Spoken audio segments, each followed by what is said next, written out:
Sila Bukit Tajam.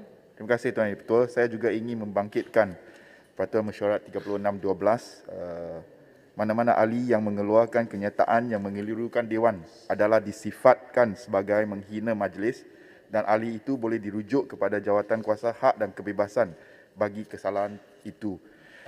Tadi cakap tentang Pandora Papers, 1 trilion ringgit. Kemudian tentang isu skandal laptop yang tak sampai kepada pelajar, beratus juta ringgit. Isu yang saya nak bangkitkan ini juga melibatkan kerugian puluhan bilion ringgit kepada negara kita. Jadi saya harap Datuk Speaker akan memberikan perhatian dan petua yang adil terhadap isu ini.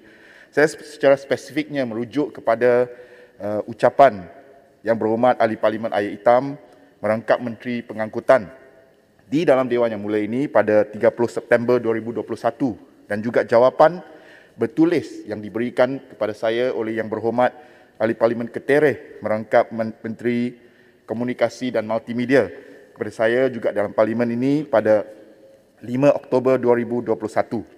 Secara spesifiknya, ucapan Yang Berhormat Air Hitam pada 30 September tersebut, kalau diperhatikan dari Hansard dan sebagainya, secara jelas Ahli Parlimen Air Hitam menafikan bahawa keputusan beliau menarik semula pengecualian dasar kabotaj telah menyebabkan projek Apricot oleh Facebook dan Google tidak melibatkan Malaysia ataupun dengan izin bypass Malaysia. Beliau menafikan bahawa tiada perkara ini. Tetapi sebaliknya pada 5 Oktober 2021, Yang Berhormat Ketereh sebagai Menteri Komunikasi dan Multimedia telah memberikan jawapan bertulis kepada saya dan saya petik, sebab ini penting, saya petik jawapan bertulis tersebut.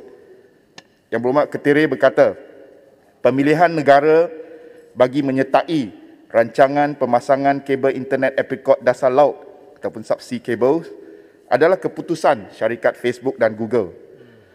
Ini poin beliau.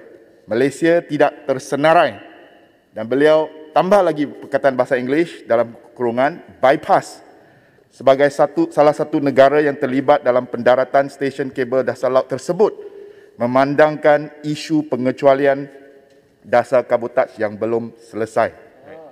Datuk Yang Dipertua, kalau kita lihat jelas kesenjangan di antara jawapan kedua-dua menteri ini.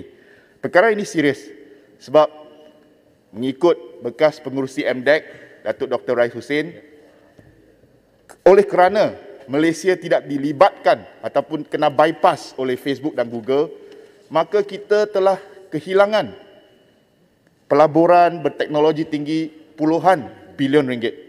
Jadi dalam keadaan ini apabila kita bertanya kepada menteri dalam Dewan Yang Mulia ini, kita mendapati bahawa ada dua jawapan berbeza.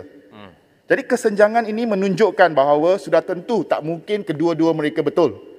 Salah seorang daripada mereka sudah tentu telah menipu dan memutarbelikkan fakta. Jadi di sini saya pohon Petua Yang Berhormat Datuk, dan saya juga telah menghantar surat secara rasmi kepada Datuk Speaker semalam. Bila dah semalam Semalam. Baik. Untuk menentukan kebenaran. Siapa yang menipu, siapa yang bercakap benar. Baik, sama ada Yang Berhormat Menteri Pengangkutan menipu ataupun Yang Berhormat Menteri Komunikasi menipu. Baik, terima kasih. Dan seterusnya.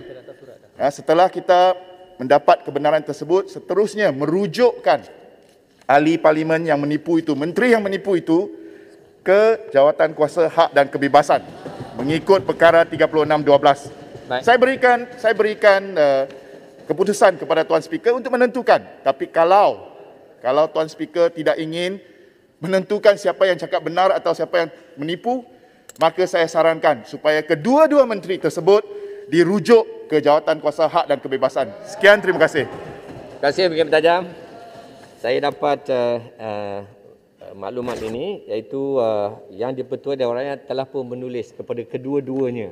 Jadi ini dalam perhatian Yang Dipertua Dewan ini, this is dengan izin dated yesterday, sedang dalam perhatian Yang Dipertua Dewan Rakyat. Baik. Saya harap dia akan jawab. Saya nampak surat Yang Dipertua Dewan Rakyat dan saya ucapkan terima kasih kepada beliau. Tapi saya harap jangan kerana hari ini merupakan hari terakhir, maka perkara ini dilepaskan begitu saja. Datang balik sidang akan datang, saya harap satu ketetapan, keputusan yang muktamad akan diberikan. Mana menteri yang menipu dan kita rujuk menteri yang menipu dan memputarbelit fakta itu ke Jawatankuasa Hak dan Kebebasan. Saya mohon keputusan yang dipetul. Baik, terima kasih.